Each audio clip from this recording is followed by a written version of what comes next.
Me, I wish I could say I understand why he would do something like this, or that he, it just doesn't make any sense to me.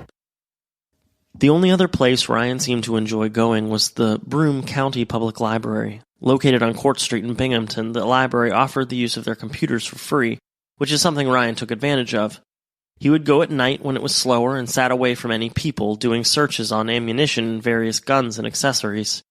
With a particular fascination in high-capacity magazines, Ryan frequently asked the gun store employees about them, trying to obtain some for himself. Employees always informed Ryan that what he was asking about was illegal, but it didn't stop him from coming back and making purchases and asking the same questions. When a customer continues to come back over and over, purchasing a large amount of firearms, ammo, accessories, and asking for illegal magazines, red flags should be raised. We aren't here to argue gun control, or take a stand for or against, but this seems like a small compromise. The right time, when the, quote, see something, say something, may just help. It may save lives.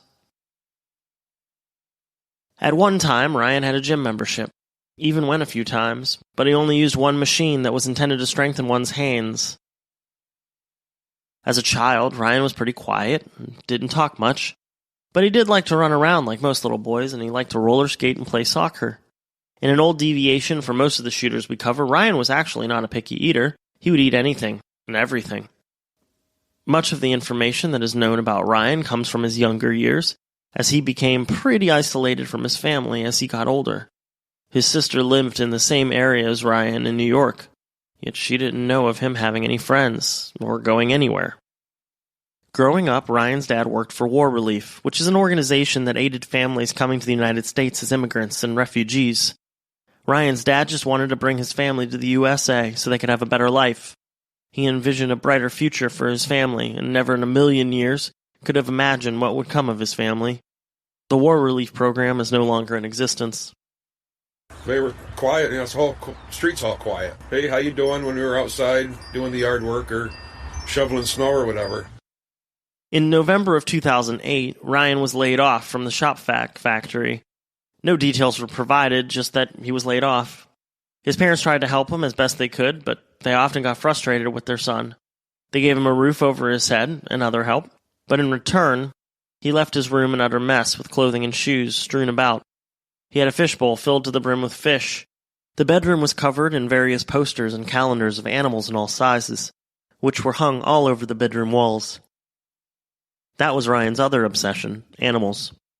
Animal Planet was all he watched, until he happened to see a different show about animals. After being laid off, Ryan didn't really tell his family the depths of his paranoia about the police, except for the first time that resulted in a hospital visit.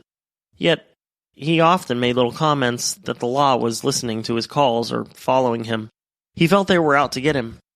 He bragged to a gym member about keeping a pistol in his glove box, and he was even at the gym the day before the shooting, telling the owner that he was there so frequently because he wasn't able to land another job. It seems that there were red flags everywhere. Yet to so many people, Ryan just seemed like a regular guy. Certainly not the kind of guy who could commit mass murder of 13 completely innocent, unsuspecting people. Ryan was cremated, and the ashes probably were given to his parents, who issued a heartfelt statement after the horrific murders, apologizing for their son's actions. While it certainly isn't their fault, the sentiment is a kind one. On April 8, 2009, then New York Governor David Paterson had all flags in the state flown at half-staff in honor and remembrance of the victims and survivors of this horrific massacre. If there is one small silver lining to the pain and heartache the victims of this tragedy suffered, it is that after an extensive review of all autopsy reports, it was reported that all victims were killed instantly and didn't have to suffer any pain. However, their families will suffer every day. They still suffer. They're without their loved ones. Well, I'm very upset. Why would the American Civic Association be targeted? These people do anything but good for this community, and it's upsetting that they would attack something that would be as good for this community. It's very easy to become lax in remembering the pain and suffering that the mass shooting and other events of the like cause. But we must remain vigilant and continue to tell the stories that shed light on what went wrong and what can be done better. Please remember, if you see something, say something. You never know whose or how many lives you could be saving.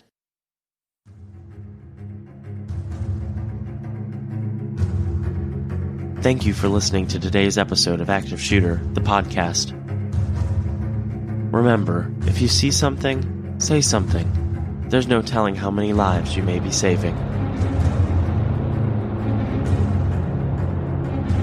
A huge thank you to Darren Curtis, who composed some of the music used in this episode. Check him out at darrencurtismusic.com. DARRENCURTIS music.com. Active shooter, reports of an active shooter, mass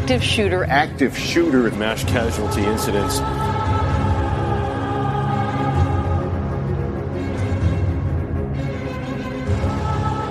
Make sure to check us out on social media. We have a discussion group on Facebook. Just search for Active Shooter, the podcast discussion group.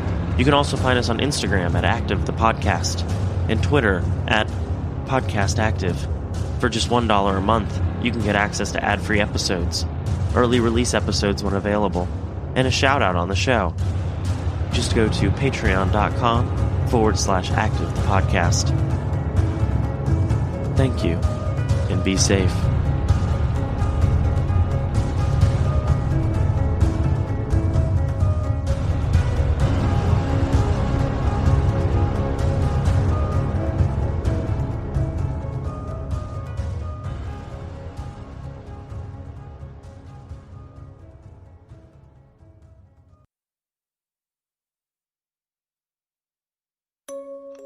A fascination with the unknown has led me to research countless unsolved murders and missing persons cases.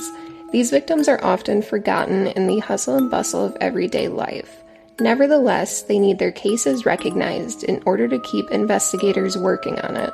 These victims also deserve justice and peace in the afterlife. Here I will share them all with you, giving both the facts and the theories, every Wednesday at 3:30 a.m. Check out The Great Unsolved for more information.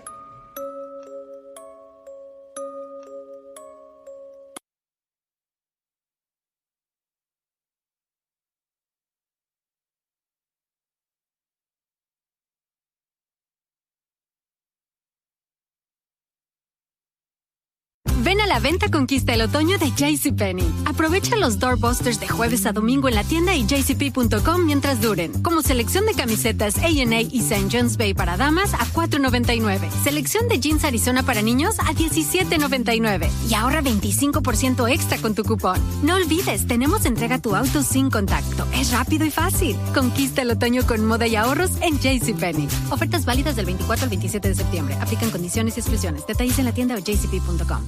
Ven a la venta Conquista el Otoño de JCPenney. Aprovecha los doorbusters de jueves a domingo en la tienda y jcp.com mientras duren. Como selección de camisetas A&A y St. John's Bay para damas a $4.99. Selección de jeans Arizona para niños a $17.99. Y ahorra 25% extra con tu cupón. No olvides, tenemos entrega a tu auto sin contacto. Es rápido y fácil. Conquista el otoño con moda y ahorros en JCPenney. Ofertas válidas del 24 al 27 de septiembre. Aplican condiciones y exclusiones. Detalles en la tienda o jcp.com.